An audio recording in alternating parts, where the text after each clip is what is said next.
many, many years ago, not long after I had joined Sensei Dillman, just maybe a few years. By this time I was accepted as one of his students.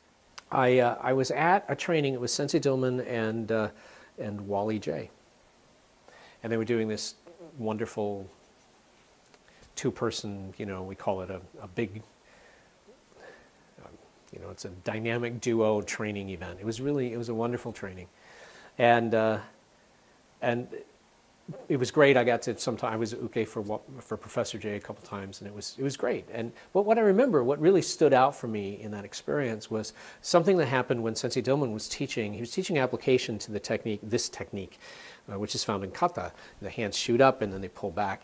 And the application is this devastating joint manipulation technique, a tuite technique.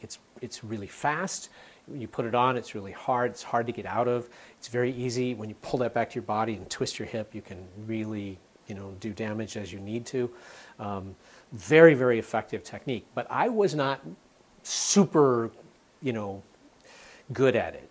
I mean, I got to say that because I really liked hitting, and I didn't really care for what we call tuite, the joint manipulation aspect. It took some years before so I really felt comfortable with tuite, but I loved hitting. So we were doing a tuite technique, and I'm not exactly in my element here. This is not exactly my wheelhouse in back then in the early 90s. And suddenly Wally Jay walks up to me. Apparently, I was the nearest guy with the Dillman patch on. He walks up to me and he says, "Can you show me how to do that technique?" Wally Jay, right, one of the great martial artists of one of the very greatest martial artists of the 20th century, is coming up to me and asking me to show him how to do a technique. Oh, wow.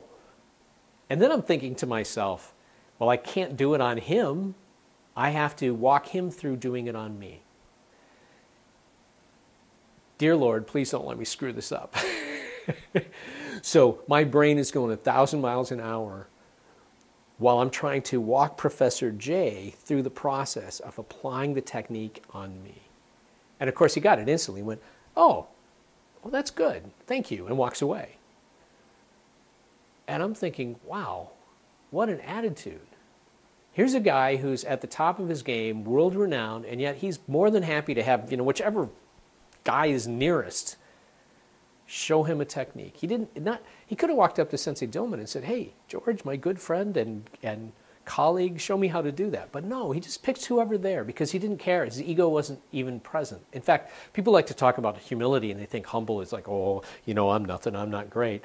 But that's not humility at all. Humility is you're not even thinking about it. He's not even, total unself-consciousness. How will it look if people see me asking a lowly third dan to teach me a technique? It never crosses his mind.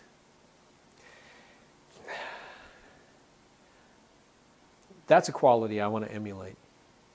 I want to be that kind of guy who just cares about learning and is not busy walking around with his thumbs in his belt. Like, I'm all that now that I've got this, I just get to be walking around and looking cool at every seminar. I don't want to be that guy. I want to be the guy trying to learn, trying to get better, trying to improve. I'm Chris Thomas. These are some reflections from the MasterClass. Thanks for watching. Now go train.